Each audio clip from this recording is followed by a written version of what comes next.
Finally Rameswaram trip end ಮಾಡೋ time ಬಂದೇ ಬಿಡ್ತು. ಇಲ್ಲಿಂದ ರಾಮೇಶ್ವರಂ ಟು ನಾವು ನೆಕ್ಸ್ಟ್ ಮೂವ್ ಆಗ್ತಿರೋದು ಕನ್ಯಾಕುಮಾರಿಗೆ. ಹಂಗಾಗಿ ನಮ್ಮ ರೂಮಲ್ಲಿರೋ ಎಲ್ಲ ಲಗೇಜ್ನ ಪ್ಯಾಕ್ಔಟ್ ಮಾಡಿ ನಾವು ರೈಲ್ವೆ ಸ್ಟೇಷನ್ಗೆ ರೀಚ್ ಆದ್ವಿ. ನಾವು ಬೇಗ ಹೋಗಿರೋದ್ರಿಂದ ಎಲ್ಲರೂ ಅಲ್ಲೇ ಕೂತ್ಕೊಂಡು ಹೊರಗಡೆ ಮೀಟಿಂಗ್ನ ಪ್ಲ್ಯಾನ್ ಮಾಡ್ತಾಯಿದ್ರು. ಇಲ್ಲಿ ನಿಂತ್ಕೊಂಡಿರೋ ಟ್ರೈನ್ನ ನೀವು ನೋಡ್ಬೋದು. ಇದು ಸ್ಟಾರ್ಟ್ ಆಗೋದು ರಾಮೇಶ್ವರಮಿಂದ. ರಾಮೇಶ್ವರಂ ಟು ಮಧುರೈ ಟು ಕನ್ಯಾಕುಮಾರಿ ಹೋಗುತ್ತೆ. ಹಂಗಾಗಿ ಮತ್ತೆ ನಾವು ಮಧುರೈನ ರೀಚ್ ಆಗ್ತೀವಿ ಮತ್ತು ನೈಟ್. ಆ ಟೈಮಲ್ಲಿ ಹರ್ಷ ಮತ್ತು ಅವ್ರ ಪಾಪ ವಾಕಿಂಗು ಸಹ ಮಾಡ್ತಿದ್ರು. ನೆಕ್ಸ್ಟ್ ಟ್ರೈನು ಸ್ಟಾರ್ಟ್ ಆಗಿಬಿಡ್ತು. ಸ್ಟಾರ್ಟ್ ಆದಮೇಲೆ ನಾನು ನೋಡಿರೋ ವ್ಯೂ ಪಮ್ಮಮ್ ಬ್ರಿಡ್ಜು. ನೈಟಲ್ಲಿ ಮಾತ್ರ ತುಂಬ ಸ್ಕೇರಿಯಾಗಿ ಅನ್ನಿಸ್ತಿತ್ತು. ಆ ಕಡೆ ಈ ಕಡೆ ಫುಲ್ಲು ವಾಟರ್ ಸೌಂಡ್ ಮಾತ್ರ ತುಂಬಾ ಭಯ ಪಡೋ ಥರ ಇತ್ತು. ಬಟ್ ನೈಟ್ ಅಂತೇಳಿ ಅಷ್ಟು ವ್ಯೂ ಏನು ಕಾಣಿಸ್ಲಿಲ್ಲ. ಬಟ್ ಡೇನಲ್ಲಿ ನೋಡೋಕ್ಕೆ ಸಖತ್ತಾಗಿತ್ತು. ನಾವು ಬರಬೇಕಾದ್ರೆ ಡೇನಲ್ಲಿ ಬಂದಿದ್ವಿ.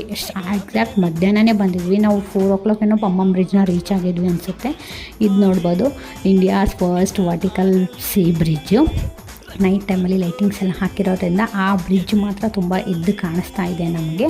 ಅದನ್ನು ಬಿಟ್ಟರೆ ನಿಮಗೆ ಹೊರಗಡೆ ವ್ಯೂ ಏನೋ ಅಷ್ಟು ನೋಡೋಕ್ಕೆ ಸಿಗಲ್ಲ ಅಂತ ಅಂದ್ಕೊತೀನಿ.